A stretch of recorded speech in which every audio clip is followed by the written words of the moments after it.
Mais à cause de la parole, Dieu met quelque chose sur le cœur. Amen. Quelque chose à partager. Et je voudrais vous dire un petit texte avant de prier le Seigneur que j'ai vu ce matin. Écoutez comme le Seigneur il met les choses en ordre. On a un Dieu merveilleux. Et il est capable, comme il a dit le cantique ce matin, de retirer le rideau noir. Le rideau qui nous fait mal. Le rideau qui nous fait de l'ombre entre nous et Dieu. Parce que des fois l'ennemi il voudrait changer de stratégie, il voudrait changer de stratagème. Pour pouvoir nous foutre dans le découragement, pour pouvoir nous mettre à genoux, spirituellement parlant. Mais Jésus, il est là ce matin pour retirer ce rideau noir. Amen. Il est là pour nous relever. Et je crois à cette parole merveilleuse. Et comme il a dit Winfield tout à l'heure, à cause de la parole. Et la parole, c'est à cause de la parole qu'on sait comment il faut prier. C'est à cause de la parole qu'on sait comment il faut être en accord les uns avec les autres. À cause de la parole. Et on retrouve ça, écoutez bien, je voudrais qu'on lise ce passage-là. Ça n'a rien à voir avec la prédication ce matin. Mais je voudrais pouvoir le lire ce matin. Ça se trouve dans Acte 2, verset 42. La Bible dit qu'ils persévérèrent dans l'enseignement des apôtres, dans la communion fraternelle, dans la fraction du pain et dans la prière. Mais c'est la parole qui vient avant. C'est pas le culte qui vient avant, en disant tiens voilà, je prends mon culte dans tel état parce que la parole ne dit rien, mais la parole vient avant. Amen. Il dit ils persévérèrent dans l'enseignement des apôtres. Donc c'est-à-dire que la parole m'enseigne comment il faut être en communion fraternelle les uns avec les autres. Elle m'enseigne la parole comment il faut prendre le pain. Et elle m'enseigne comment il faut prier. Alors ce matin, que nos cœurs ce matin soient réceptifs à sa parole. Amen. Parce que ce matin, si tu es rentré ici, c'est pas mon message que je le dis, si tu es rentré ici avec un rideau noir devant tes yeux, si tu es rentré ici avec un découragement terrible, parce qu'aujourd'hui, je m'excuse, mais on se voit presque plus dans les réunions, on porte tous un masque. Mais Jésus sait ce qui se passe derrière ce masque.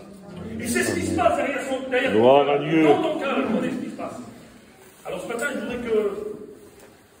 voudrais que mon ancien Adam, il se lève et qu'il prie le Seigneur pour moi. Merci Seigneur pour ta grâce. Seigneur, nous voulons te bénir, te rendre grâce, te remercier encore pour cette journée, pour cette communion fraternelle, pour cette parole qu'on a écoutée, pour ces cantiques qu'on a écoutés, Seigneur, ces témoignages, Seigneur. Merci Seigneur, parce que tu agis toujours, tu n'as pas changé. Tu es le même hier, aujourd'hui, éternellement, et ce matin, tu es le même. Tu es au milieu de nous, tu es présent et tu vas nous donner cette nourriture spirituelle que nous avons besoin, grâce à ton serviteur qui s'est préparé, Seigneur. Alors moi, de ton esprit, bénis-le, qu'il ait des paroles qui puissent toucher nos cœurs, des paroles qui puissent toucher nos cœurs. Je te bénis, je te rends grâce, et je te dis merci, Amen. Seigneur, à toi, toute l'honneur et toute ta gloire est pour toi. Amen. Amen. Amen. Ce matin, je ne chercherai pas le temps. Combien de temps je vais prêcher? On ne cherche pas ça, nous. Ce qu'on recherche ce matin, c'est la bénédiction. Amen. Gloire à Dieu. C'est pas de prêcher lentement, c'est pas de prêcher bien que je cherche. Devant Dieu, c'est pas ça. Et ce que je cherche ce matin, j'étais en train de penser ça sur ma chaise, je disais, Seigneur, je voudrais être un outil entre tes mains. Peut-être abîmé, peut-être pas terrible, rouillé peut-être à certains moments, mais j'ai besoin de ton huile sainte qui vient sur ma vie. J'ai besoin d'être utile entre tes mains. J'en ai besoin. Et je voudrais dire un passage avec vous. Je ne voudrais pas donner plein de commentaires, ça ne sert à rien. Ce qui m'intéresse, c'est la parole ce matin. Je voudrais qu'on puisse lire ce merveilleux passage. Un passage merveilleux que tout le monde connaît. Et on va méditer ce passage-là, j'ai médité dessus, et puis j'ai regardé quelques points, et puis on va lire ensemble quelques points, on regardera ensemble, et je voudrais qu'on puisse lire ensemble le psaume 23 ce matin. Pour ceux qui ont leur Bible, prenez vos Bibles, on va suivre la lecture tout simplement comme ça, je vais essayer d'aller doucement parce que je m'excuse, je parle assez vite. Et on lit ce passage-là ensemble. Le psaume 23, il dit « L'Éternel est mon berger, je ne manquerai de rien, il me fait reposer dans mon verts pâturages, il me dirige près des eaux paisibles. » Écoutez bien. Il restaure mon âme. Une âme, c'est pas restaurable, l'âme. Mais Dieu a ses facultés là-dedans. Il est capable de restaurer l'âme. Il restaure mon âme. Il me conduit où? Dans les sentiers de la justice, à cause de son nom.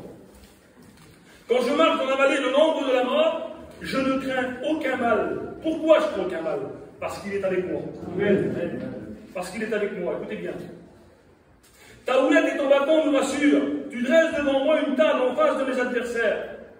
Tu induis ma tête et ma coupe déborde. Oui, le bonheur et la grâce m'accompagneront tous les jours de ma vie et j'habiterai dans la maison de l'Éternel jusqu'à la fin de mes jours. Quelle belle espérance, quel est beau mot. Lorsqu'on traverse une vallée qui est difficile, une vallée où il semblerait qu'on ne va pas pouvoir s'en sortir. Le berger là. Amen. Le berger merveilleux là. Et puis j'aimerais qu'on puisse regarder ensemble ces quelques points que j'ai pu marquer. Parce que j'ai marqué ça, moi. Ce n'est pas tout le monde qui peut dire ce merveilleux psaume de la parole de Dieu, le psaume de David, qui était berger. Le Saint-Esprit va pousser David à écrire ce merveilleux psaume, le psaume 23. On le connaît.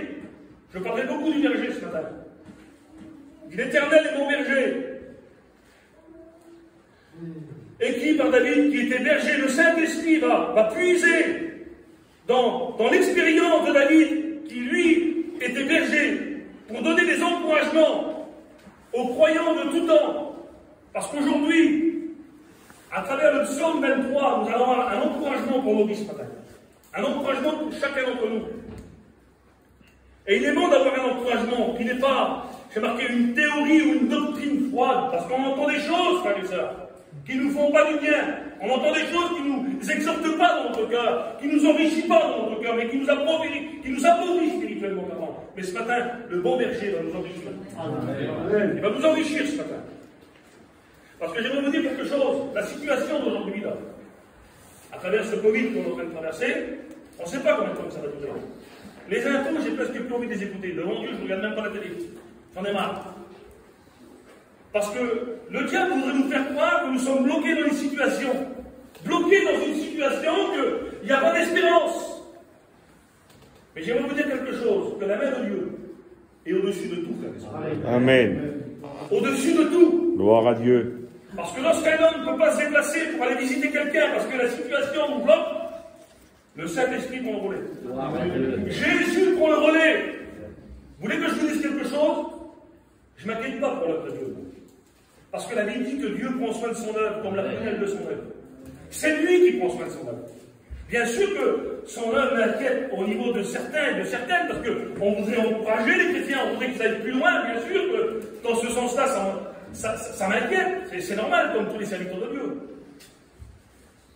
Mais l'œuvre de Dieu, elle est dans sa main. Amen. Et le Seigneur, il le dit. Il dit, si vous êtes dans ma main, nul ne vous ravira dans ma main. Mais par contre, on peut en descendre. On peut en descendre. Écoutez bien. L'Éternel est mon berger. On va dire dans Matthieu 9 au verset 35. Matthieu 9, verset 35. Jésus parcourait toutes les villes et les villages. Écoutez bien. Enseignant dans les synagogues et prêchant la bonne nouvelle du royaume, guérissant toute maladie et toute infirmité. Voyant la poule, il fut ému de compassion pour elle, parce qu'elle était languissante, abattue, comme des brebis qui n'ont point de berger. Pourtant, à cette époque-là, il y avait des hommes terribles, des hommes qui connaissaient la loi au bout des hommes. Mais personne n'était comme le berger. Le berger qui est Jésus, personne n'était comme lui. Parce que lorsqu'il s'approchait de quelqu'un, je disais ça vous le hier, lorsque Jésus s'approche de toi, c'est pas pour te faire des reproches. C'est pour te donner une direction nouvelle. C'est pour te donner un nouveau départ. Et écoutez bien ce qu'il est écrit. J'ai marqué ça, moi. Et pourtant, il y avait des chefs religieux et politiques à cette époque. Mais ils n'avaient rien à voir, parce que le seul vrai berger, et le bon berger, et le grand berger, souverain berger, c'est Jésus-Christ. C'est un berger merveilleux. Vous savez, dans l'Ancien Testament, dans l'île de Lévitique, il parle d'une offrande d'élévation. Il parle d'une offrande d'élévation. L'offrande d'élévation, c'était une petite victime qu'on prenait et qu'on tournait sur tous ses angles, comme ça, pour montrer à l'Éternel, le sacrificateur, il la prenait, puis il la montrait sur tous ses angles. Et puis il y a 2 jours, j'étais assis dans mon auto. Et bien ce qui s'est passé, devant Dieu, c'est vrai. Et le Saint-Esprit avait dit dans mon cœur, il disait ça, tu sais que Jésus est beau. Jésus est beau. Alors il s'est dit, comment Jésus est beau alors? Jésus est beau dans son caractère. Amen. Jésus est beau dans son regard. Dieu soit béni. Jésus est beau quand il s'approche. Jésus est beau quand il nous donne un conseil. Jésus est beau quand tout va mal. Je m'aperçois qu'il est meilleur. Il a dit oui, hier. Quand tout va mal, je m'aperçois qu'il est meilleur. Je réalise réellement qu'il est là. Parce que des fois, on ne réalise pas toujours qu'il est là. Mais je vais vous dire quelque chose ce matin. Le vrai véritable berger, il est là ce matin. Gloire à Dieu. Il y a des centaines de religions qui se réunissent. Mais le berger n'est pas là. Ils font des constructions merveilleuses. Le berger n'est pas là. Mais lorsque tu es dans un bois tout seul, en train de prier, avec ton découragement, avec le rideau noir devant tes yeux, le berger est là. Amen. Il est là près de toi pour te rassurer, parce qu'il t'aime. Quelle beauté. Quel merveilleux berger. On va dire un passage dans Jean 10, verset 11. Parole de Jésus. Je suis le bon berger, va dire Jésus. Quelle bonté. Je suis le bon berger. Le bon berger donne sa vie pour ses brebis.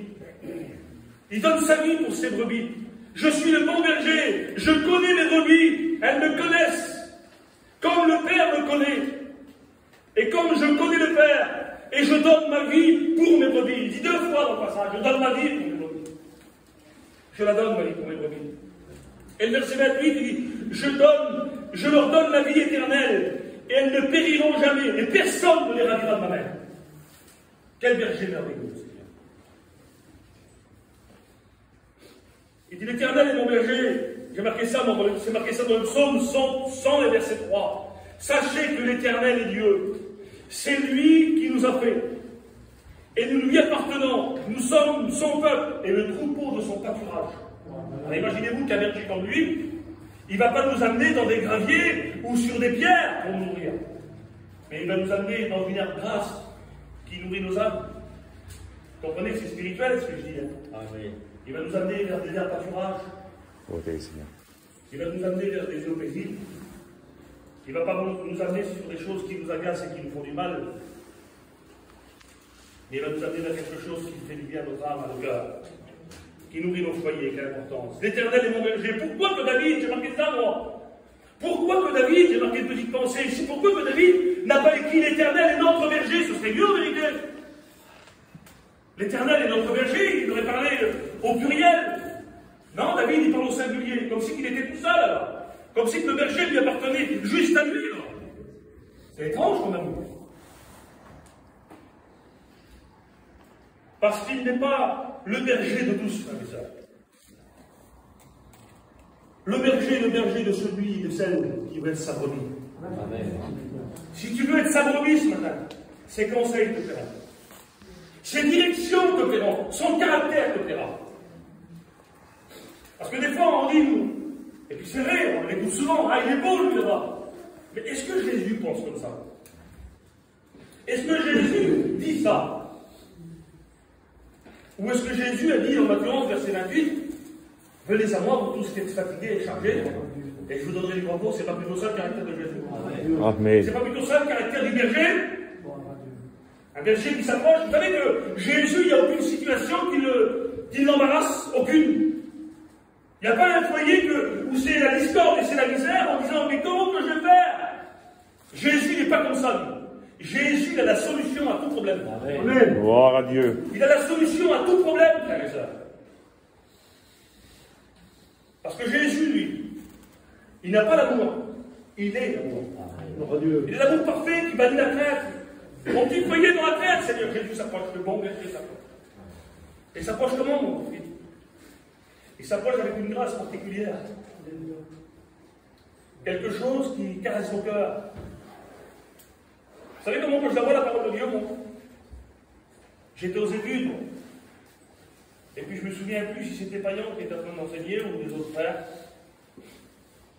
Et j'étais assis comme ça, puis le Saint-Esprit m'a dit quelque chose. Et je le dis comme le Seigneur l'a dit, puis ça m'a béni. Il m'a dit, t'as côté moi, et puis mon cousin, tu t'en parles beaucoup trop. Et j'ai dit, mon cousin, je vais vous dire, je vais t'expliquer après. Le Seigneur est en train de me dire, aujourd'hui, David, ton cœur est assis. Ton cœur est assis. Comment? Il est assis dans mes mains.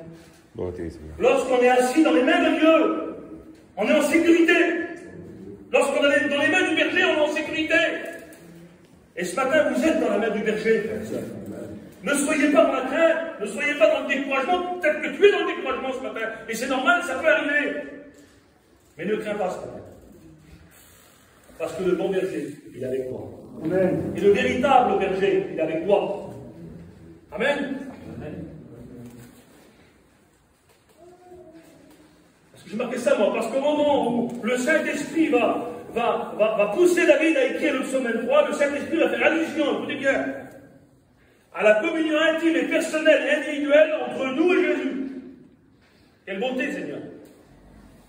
Où en sommes-nous dans ce domaine? Est-ce que nous sommes des hommes et des femmes qui se rapprochent de Jésus? Ou est-ce que c'est trop difficile et puis on est fatigué? Ben, ce matin, si tu es fatigué, approche-toi du berger.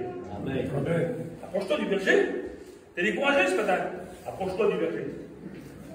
Vous savez, moi j'ai du mal à faire l'évangélisation. J'ai du mal à devant Dieu, voilà, j'ai du mal, mon message à moi, c'est l'encouragement. Voilà. Ma direction dans mon cœur, elle est comme ça. Parce que je sais dans mon cœur, et puis d'autres, c'est un autre message. Moi, je sais que dans mon cœur, le découragement atteint beaucoup les gens. Beaucoup. Mais on ne peut pas vivre toute l'année dans le découragement. Toute l'année. Alors, il y a un problème, il y a un autre problème. Alors, ce matin, si tu as un souci qui te met toute l'année dans le découragement, approche-toi du berger. Approche-toi du berger.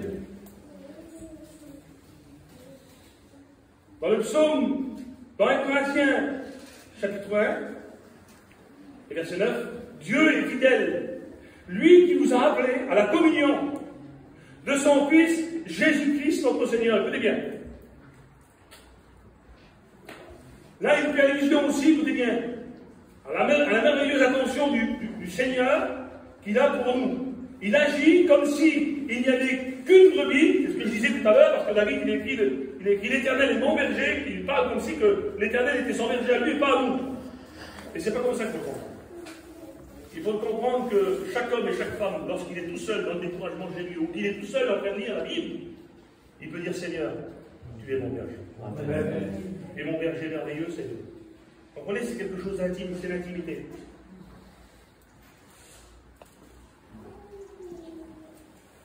Écoutez bien ce qu'il va dire. Comme s'il n'avait qu'une brebis. C'est ce que David dit, écoutez bien. David avait dit à Saül, dans 1 Samuel 17 au verset 34, il va témoigner de ce qui se passait. Il va dire, quand un lion venait, il en a parlé mes filles l'autre jour, ou un ours venait, on enlevait une du troupeau. C'est ce que le diable peut peut-être te faire ce matin. T'enlever du troupeau. T'enlever de cette bergerie céleste. Il veut t'enlever, lui. Mais on a un berger merveilleux. On a un berger merveilleux. Il dit, je le pourrais après lui. Je le frappais, je l'arrachais, la brebis de sa gueule. S'il se dressait contre moi, je le saisissais par la gorge, je le frappais et je le tuais. C'est pour cela que le Saint-Esprit inspire David à écrire le psaume 23. Il est mon berger, écoutez bien, dans le découragement. Il est mon berger dans le découragement. Il est mon berger quand tout va bien. On en a parlé de finir. Mais il est aussi mon berger quand tout va mal. Quand tout va mal, il est mon berger. Quand tout va mal, il est mon berger. Quelle beauté. Dans Luc 15, verset 4, quel homme, il va dire Jésus, d'entre vous, s'il a 100 brebis, qui n'en perd une seule, laisse les 99 autres dans le désert pour aller chercher celle qui est perdue, jusqu'à ce qu'il la retrouve. Quelle persévérance. Vous savez, des fois on cherche des choses, c'est pas grave, je vais en acheter un autre. Mais Jésus n'est pas comme ça, le bon berger, frère et sœur. Le bon berger, lorsque sa brebis s'est éloignée, il fera tout et mettra tout en œuvre pour aller chercher sa brebis. Amen. Il mettra tout en œuvre. Mais comment? Jusqu'à où il va aller? Jusqu'à la mort de la croix. Amen. Gloire à Dieu.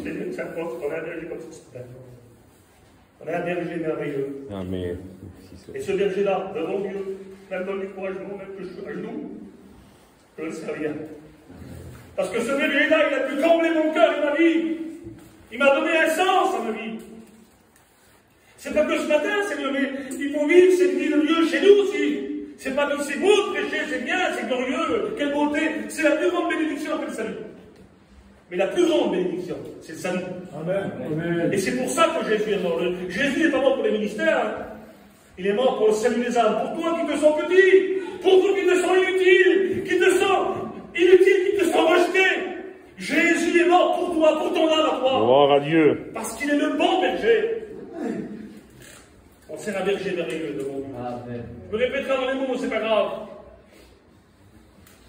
va aller un petit peu plus loin ensemble. C'est marqué ça, moi, vous savez, le Seigneur, il est le berger du troupeau. Mais chaque brebis peut dire en son cœur que le Seigneur est son berger à elle, personnel. Je me répète, c'est pas grave. Et on va voir dans le texte suivant. Écoutez bien, dans Matthieu 12, verset 9.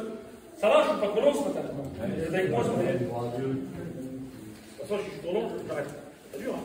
C'est pas compliqué. Dès que le Seigneur me demande d'arrêter, j'arrête. C'est pas quelqu'un qui va jusqu'au bout et il a écrit qu'il va jusqu'au bout. Donc, hein. Pas du tout, c'est bon Dieu. Écoutez bien. Dans Matthieu 12, au verset 9. Jésus entra dans la synagogue. Ça revient à l'homme tout à l'heure. Il y avait des hommes politiques à l'époque, mais Jésus dit ça, lui. C'est un troupeau qui n'a pas de berger. Ils sont languissants, ils n'ont pas de berger. Alors, il y avait des hommes politiques, il y avait des hommes terribles à l'époque. Alors, Jésus entra dans la synagogue, et voici, il s'y trouvait un homme qui avait la main sèche. Il demanda à Jésus, les hommes qui étaient là, est-il permis de faire une guérison le jour du sabbat? C'était afin de pouvoir l'accuser. Écoutez bien, cette brebis va avoir toute l'attention du berger. Toute l'attention. Et ce matin, tu as toute l'attention du berger. Alors, ce homme-là, il était dans la synagogue, il avait la main sèche, certainement qu'il avait honte aussi. Mais Jésus va faire quelque chose de merveilleux. Il va dire, viens ici, au milieu. C'est pourquoi? Parce que le berger, il se trouve au milieu. Amen. Et il va se trouver au milieu de nos cœurs, au milieu de nos foyers, au milieu de notre vie. La Bible dit que Jésus leur dit, lequel d'entre vous, s'il n'a qu'une brebis, alors imaginez-vous, il parle comme s'il n'avait qu'une brebis, mon fils. Il parle comme s'il n'avait qu'une brebis, Jésus. Il dit, s'il n'avait qu'une brebis et qu'elle tombe dans une fosse, l'intention du véritable berger, quelle beauté sur nos vies, frères et sœurs, quelle beauté, c'est pour chacun. Et on peut appeler ça l'omniprésence de Jésus. Vous savez, tout à l'heure, chacun va partir chez soi pour aller manger. Et Jésus, il est avec chacun d'entre nous. Amen. Il est avec chacun d'entre nous. Le bon berger part avec chacun d'entre nous. Quelle beauté devant Dieu. Il dit, je ne manquerai de rien, le texte. L'Éternel est mon berger, je ne manquerai de rien. Ça va plus loin, il dit, je ne manquerai de rien. Combien de gens aujourd'hui se plaignent et qu'ils manquent toujours quelque chose, ils en veulent toujours plus. Je m'excuse, mais ils ne sont jamais satisfaits parce qu'ils sont saisis par toutes sortes de convoitises charnelles. Et parfois, ils regardent dans la mauvaise direction. Parce que l'ennemi, avec l'ennemi, vous ne ferez pas d'affaires de toute manière. Vous ne ferez pas d'affaires avec lui. C'est une histoire perdue d'avance. Et j'ai aimé ce qu'un ancien, il a dit un jour. Il a dit, le diable, tu peux tout lui donner. Tu peux lui donner ton temps, tu peux lui donner ton âme si tu veux. Il ne t'aimera jamais. Et Jésus, tu peux le refuser toute ta vie. Et il t'aimera toujours. Amen. Vous savez pourquoi? On appelle ça l'amour inconditionnel. L'amour inconditionnel, c'est même que tu m'aimes pas. Je t'aime dans l'amour éternel. Et ça, c'est le bon berger. Quelle beauté de mon Dieu.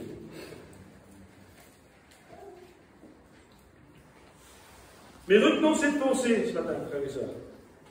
Avec le Seigneur, on ne manquera jamais de ce qui est nécessaire.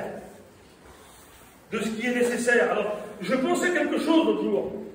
Je disais, Seigneur, je ne veux pas que tu me donnes ce que je te demande. Bizarre, comme ça. On prie pour que le Seigneur nous donne ce qu'on lui demande. Ben, je dis, Seigneur, je ne veux pas que tu me donnes ce que je te demande. Et je vais vous faire comprendre. Mais je dis, Seigneur, je veux que tu me donnes ce que j'ai besoin. Amen. Quand vous avez un petit enfant que vous passez dans un rayon de bonbons, il veut tout. Si vous lui donnez un petit caddie là, tu sais, j'en ai 3 ans, on a grandi.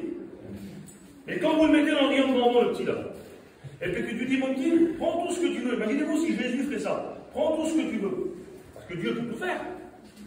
Le petit là, le caddie de bonbons, il est chargé à bloc. Bon, il en a pour 50 €.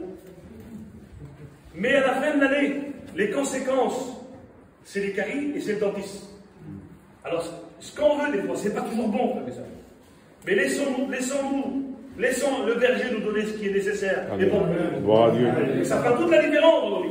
Devant Dieu, ça fera toute la différence.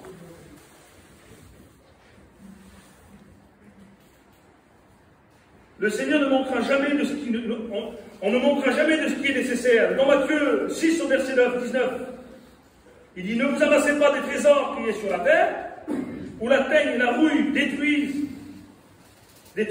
où les voleurs percent et dérobent, mais amassez-vous des trésors qui est dans le ciel. Car là où est ton trésor, là aussi sera ton cœur. Ce matin, que nos cœurs soient dans la parole de Dieu. Amen.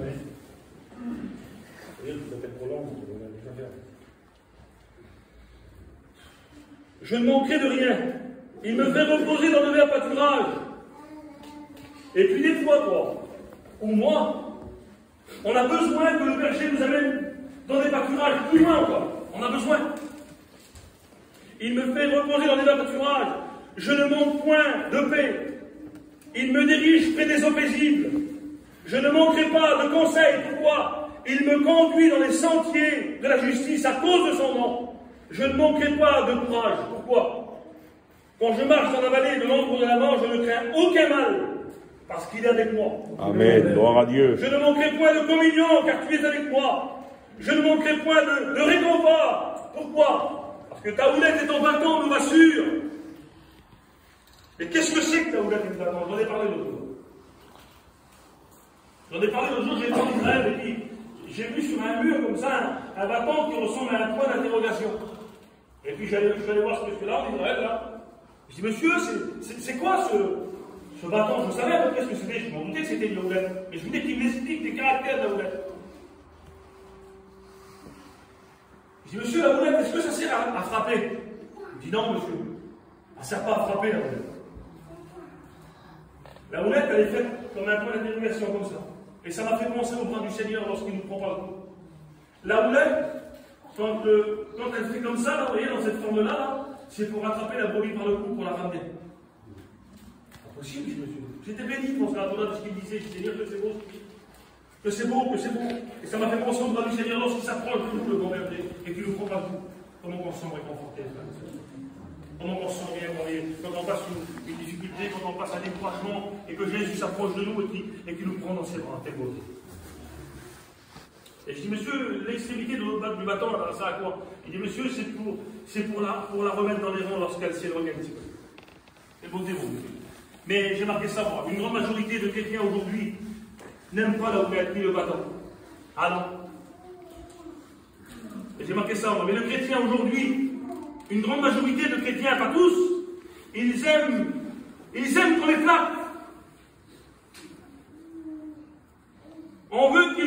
Qu'on lui dise, il veut qu'on lui dise qu'il ira au paradis, quoi qu'il en soit. Il se permet tout, ou presque. Ah, il chante bien, il chante terrible. Oui.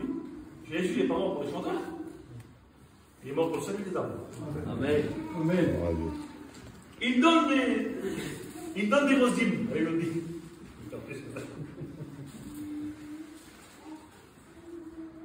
Là aussi, il a le droit au paradis. Lui aussi, il a le droit au paradis. Et j'ai pensé à la chanson. On ira tous au paradis. Mais c'est pas comme ça. On ira tous au paradis. C'est pas comme ça, devant Dieu. Vous voulez au paradis ce matin? Restez dans la main de Dieu. Restez dans la main du berger. Restez près de lui. Ne nous attachons pas avec des pensées qui ne sont pas à la gloire de Dieu, devant Dieu, non. Ne vivons pas une évangile à nous-mêmes. Vous savez, l'apôtre Paul, il dit: je m'étonne que vous êtes détournés si promptement de la grâce de Christ. Pourquoi faire? Pour passer à un autre évangile. Il n'y a pas d'autre évangile que celui qui est fait ce matin. C'est le véritable évangile. C'est la véritable parole. Quelle beauté, Seigneur.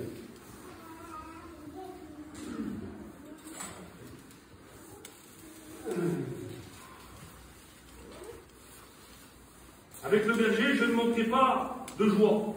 Pourquoi? Il dit: du moins lui de ma tête. Je ne manquerai point de contentement. Ma coupe déborde. J'ai marqué ça, moi. S'abreuver à une coupe débordante. Cela portera à avoir, écoutez bien, un cœur débordant, à un amour débordant, à une compassion débordante. à une gentillesse débordante, à une joie débordante, à une confiance débordante, à une confiance, une foi débordante. Je ne manquerai pas dans cette vie, écoutez bien. Oui, le bonheur et la grâce m'accompagneront tous les jours de ma vie. Est-ce que je m'exprime mal, c'est un mot, je ne sais pas. Écoutez bien, je suis arrosé d'une huile fraîche. Tu vois une huile ma tête et ma coupe déborde. Mais qu'est-ce que ça veut dire, David? Qu'est-ce que ça veut dire? Écoutez bien. L'été, quand l'été arrive, dans les champs, il y a des brebis. Quand l'été arrive. Encore peut-être 5 minutes, frère, ça. Après, on va prier le Seigneur. Vous savez, on a toute la journée chez nous. Des fois, on se mange la tête chez nous. On est bien, ça. On a la réunion, on écoute la parole du Seigneur. Pas parce que c'est mon petit frère, je veux mon Dieu, mais je me régale en lisant le message. Dieu. Je bien devant Dieu. Je suis bien, je me sens à ma place. À la saison des mouches, l'été, à la saison des mouches, des millions de mouches surgissent à l'arrivée de l'été. Et ça, c'est un très gros problème, j'ai marqué, pour les brebis. Le bêlement, l'été, peut se transformer en véritable torture. Parce que les millions de mouches s'approchent des brebis, tournent autour du nez des brebis, là. Et ils viennent déposer dans les naseaux humides de la brebis. Et on appelle ça des mouches nasales. Ils viennent déposer des œufs dans les narines des brebis, écoutez bien. Et ces œufs se transforment en mouches.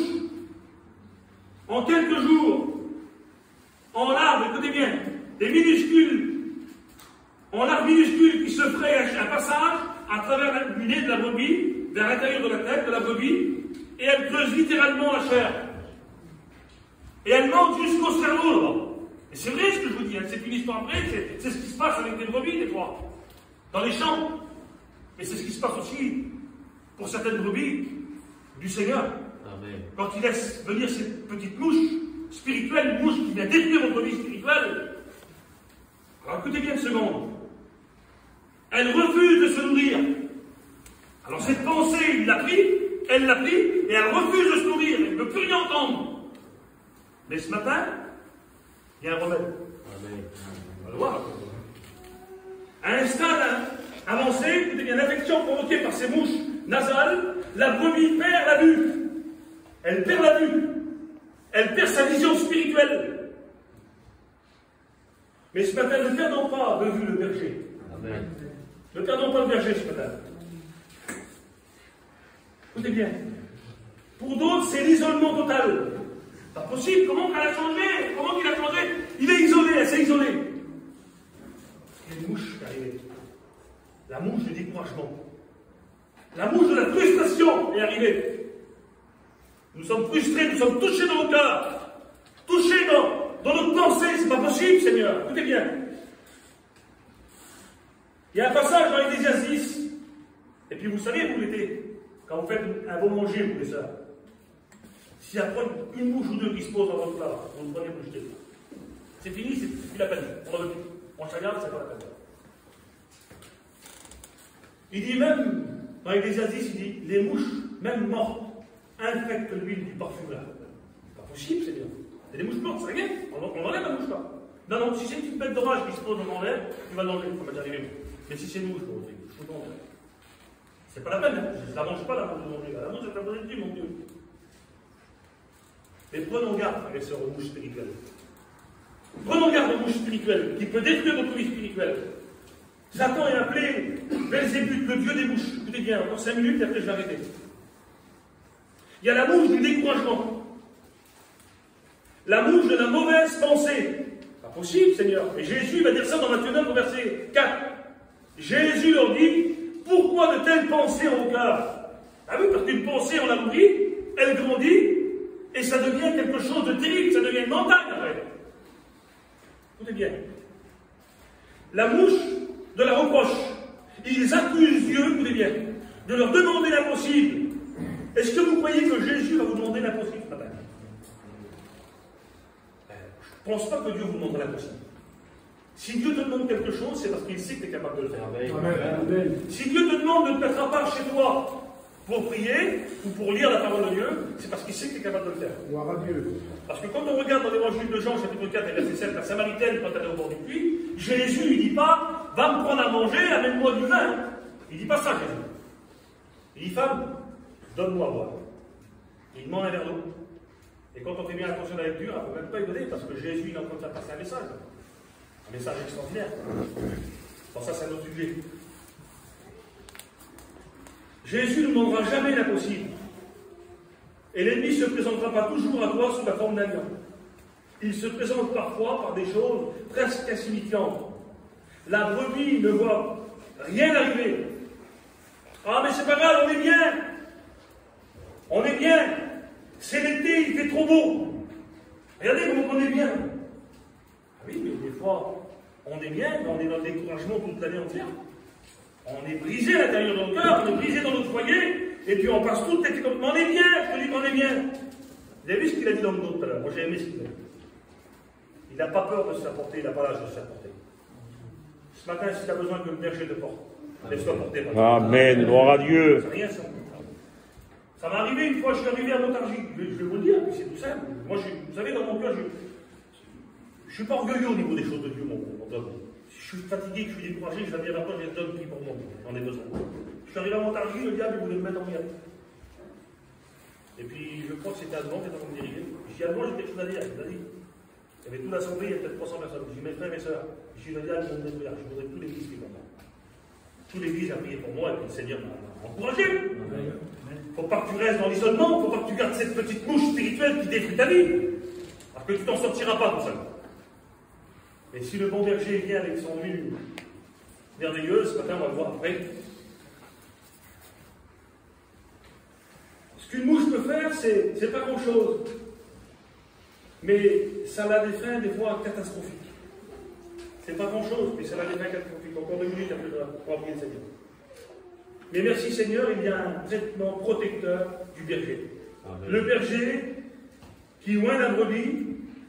Écoutez bien, j'ai regardé, parce que je regarde sur Internet, pas que le côté spirituel, mais le côté du véritable berger qui s'occupe des brebis dans les champs. Alors il s'approche de la brebis, il la prend dans ses bras, il se met à genoux avec elle. Quelle intention! Il se met à genoux avec elle, il prend sa tête qu'il avait là, et il regarde dans ses yeux. Il regarde dans ses yeux. Et ce matin, Jésus regarde dans tes yeux, ce matin. Si tu regardes dans la voie de Jésus. Il ouvre la bouche de la brebis, excusez-moi, et il regarde comment il est sans palais. Parce que les mouches, ils se collent dans le palais des autres. On a un mauvais langage. Mais Jésus, ce matin, il avait sa grâce particulière. Merci pour ta grâce, Seigneur. Il avait sa grâce particulière, son huile qui fait du bien à nos vies ce matin. Merci pour ton esprit, Seigneur. J'en ai besoin ce matin, Seigneur. Gloire à Dieu. Il s'approche et regarde la brebis sur tous ses hommes. Il la regarde de près, il la regarde. Et il prend cette huile fraîche, il la met sur sa tête, il la met sur ses yeux, il la met sur ses oreilles, parce qu'elle en a besoin. Mais bon, on écoute des choses et puis on prend tout mal, on prend la bouche vide. Mais ce matin, que cette bouche spirituelle puisse quitter ton esprit au nom de Jésus, et que tu puisses repartir de celui rempli d'esprit de Dieu avec des bons désirs. Gloire à Dieu. Que tu puisses repartir d'un réunion rempli de sa présence, avec des nouveaux désirs, avec une nouvelle direction. Et j'ai marqué ça, moi.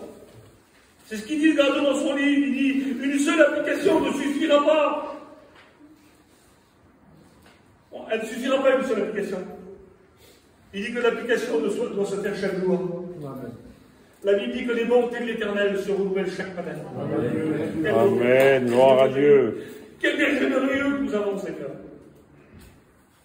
Une seule application d'huile. Il faut une application d'huile continue et renouvelée. Une onction permanente du Saint-Esprit pour éviter nos mouches spirituelles. Plus que nous nous approcherons du berger, plus que nous serons près de lui, plus que ces mouches vont disparaître. Amen. Devant Dieu que c'est vrai. J'ai marqué une conclusion ici. En toutes circonstances, écoutez bien, exposons nos problèmes à Jésus. Oh Seigneur, je me débat dans mes difficultés. Des fois, on se débat dans nos difficultés. On se débat des fois, je ne sais pas pourquoi je parle beaucoup de ça ce matin, mais je le dis, je me débat dans mon découragement, Seigneur. Je me débat. Il y a longtemps que ça dure. Mais ce matin, le bon berger est là. Amen. Le bon berger est là ce matin. Et je te demande, Seigneur, j'ai marqué ça avant, de me oindre de ton huile fraîche. Que le Saint-Esprit me rende conforme à ce que tu désires pour moi, Seigneur. En un mot, que le Saint-Esprit puisse prendre notre cœur dans ses mains et mettre toute l'amour de Dieu dedans. Quelle beauté! On lit un dernier passage avec vous, parce que l'Éternel est mon berger ce matin, c'est le thème du message, ça se trouve dans Ésaïe 40, verset 11. Ce sera le dernier passage, ce matin, qu'on lira ensemble. Il dit, comme un berger nourrira son troupeau, écoutez bien, il prendra soin, il prendra les agneaux dans ses bras. C'est proche. Il prendra les agneaux dans ses bras et il les portera dans son sein. Il conduira les brebis qui allaient. C'est-à-dire que parfois, même si on est jeune chrétien, Dieu s'occupe de toi. Amen. Jésus s'occupe de toi parce qu'il est ton berger aussi à toi. Alors sur ces quelques mots, je voudrais qu'on ferme nos yeux, frère. J'espère que j'ai pénétré trop dans les yeux. Ce matin, que cette pensée du bon berger soit dans nos cœurs. Ce matin, je voudrais qu'on ferme nos yeux ce matin. C'est pas un spectacle parmi nous devant Dieu, on est là parce qu'on a besoin d'être béni, on a besoin d'un renouveau dans nos cœurs. Je ne sais pas si le diable t'a envoyé une mouche chez toi. Que ce soit la mouche du découragement, la mouche de la frustration. Je ne veux pas savoir ce matin. Et je le fais. Je voudrais faire une courte appel. Si je ne vais pas te demander quelle mouche, je ne te fais pas venir devant Dieu. C'est spirituel ce que je dis ce matin. Il faut avoir des mouches spirituelles. Ce matin, si tu voudrais que cette mouche s'en aille de ta vie, je voudrais que tu lèves ta main à ta place. Parce que tu en as besoin. Merci Jésus. Merci Jésus de moi. Il y a peut-être quelqu'un d'autre qui veut le faire. Merci Jésus de moi. Une mouche qui nous fait du mal. On y pense. Mais ce matin, le bon berger est là. Et il est là tout près de toi avec cette huile pour oindre ta tête ce matin. Pour oindre ton cœur ce matin.